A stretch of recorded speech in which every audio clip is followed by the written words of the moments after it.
তাবিজ যা আছে ছিঁড়ে ফেলবেন।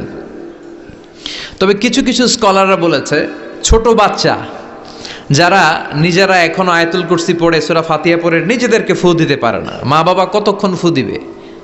2 বছরের বাচ্চা, 1 বছরের বাচ্চা, মা বাবা যখন ফু দেয় জিন পড়ি এসে ডিস্টার্ব করে না। মা যখন রান্নাঘরে যায় ছোট বাচ্চাটারা এসে ডিস্টার্ব করে, আছে না নাই? তো এই ছোট বাচ্চা নিজে সূরা ফাতিহা পড়ে ফু দেওয়ার আগ পর্যন্ত, নিজে আয়াতুল কুরসি শিখে নিজেকে ঝাড়ফুঁক শিখার আগ পর্যন্ত ওই বাচ্চাদেরকে ফর দ্য সার্টেন পিরিয়ড, ক্ষণিক সময়ের জন্য তাবিজ দেয়া যাবে। অনেক মূর্খরা এগুলো বুঝতে চায় না। আমার এক আলোচনা নিয়ে অনেক জায়গায় তোলপাড় যে আজহারী সাহেব তাবিজের পক্ষে কথা বলেছে, ছোট বাচ্চাদের তাবিজের কথা বলেছে। কই পেয়েছে দলিল? ওরা পড়ে নাই। জান্নেওয়ালার উপরও জান্নেওয়ালা আছে, খেয়াল রাখতে হবে। আবুন নওয়াসের কবিতা, ওয়াকুল্লি মাইয়াদ্দাঈ ফিল ইলমি ফালসাফাতান হাবাস্তা শাইআন ওয়া গাবাত আনকা আশিয়াউ। তোমার সামনে কেউ যদি দাঁড়িয়ে বলে আমি সব জানি, তুমি বৃদ্ধাঙ্গুলি দেখিয়ে বলো তুমি কিচ্ছু জানো না, তোমার জানার অনেক বাকি। জান্নেওয়ালার উপরও জান্নেওয়ালা আছে। এজন্য স্কলাররা ছোট বাচ্চা যারা নিজেরা রুকিয়া করতে পারে না, মা বাবা রুকিয়া করে ফু দিলে ভালো, মা বাবা চলে গেলে ভূত পেত নিয়ে এসে আসর করে, আছে না নাই? ওই বাচ্চার সিকিউরিটির জন্য কোরআনের আয়াত দিয়ে তাবিজ দেয়া যাবে। কিন্তু ওই বাচ্চা যখন নিজে সূরা ফাতিহা শিখে যাবে, নিজে যখন আয়াতুল কুরসি শিখে যাবে, তখন ওই তাবিজ ছিঁড়ে ফেলতে হবে। কথা বুঝতে পেরেছেন? আল্লাহ সহি সমঝ দান করো। তো তাবিজ যারা পড়েন ছিঁড়ে ফেলবেন আজকে, রাজি আছেন তো?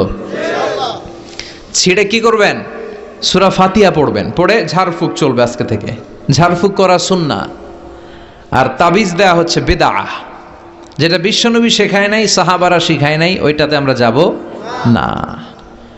ঝাড়ফুঁক করবেন। আয়াতুল কুরসি পড়লে জিনভূত আসতে পারে? কথা বলেন। সূরা ফাতিহা পড়লে আর অসুস্থতা থাকতে পারে? বিশ্বনবীর সাহাবারা একবার সফরে বেরোলেন। সফরে বেরিয়ে হঠাৎ দেখলেন মরুভূমির মাঝখানে কিছু লোক জটলা পাকিয়ে রেখেছে, একটা লোক শুয়ে আছে। আবু সাঈদ আল খুদরি ছিলেন ওই সফরের লিডার। বললেন কি হয়েছে?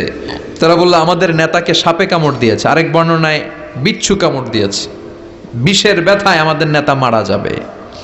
তারা নানা ধরনের বৈদ্যরাজ কবিরাজদেরকে এনে মন্ত্র পড়াচ্ছিল, সবাই মন্ত্র পড়ছিল, ছু মন্তর ছু কালিকুত্তার। ছোট বাচ্চারা পড়ে, বুঝানোর জন্য বললাম, তারা হয়তো অন্য কিছু পড়ছিল। তো এই যে এগুলো পড়ে ফু দিলে কি ভালো হয়? কথা কন, আরো রোগ বাড়ে, ঠিক কিনা? বাচ্চার হাতে 2টা, গলায় 3টা, কোমরে 4টা, এগুলোর ওজনেই তো বাচ্চা অসুস্থ হয়ে যাবে। কথা বুঝতে পেরেছেন?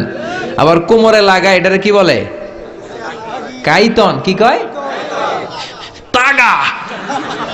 চাচাই বলতেছে তাগা। তো তাগা টাগা লাগাবেন না। সূরা ফাতিহা পড়ে আজকে থেকে ফু দিতে হবে। আমার মাইকের আওয়াজ নিশ্চয়ই শহরের অনেক দূর যাচ্ছে। মায়েরা বোনেরা শুনে রাখবেন, অসুস্থ আপনি সূরা ফাতিহা পড়ে ফু দেন।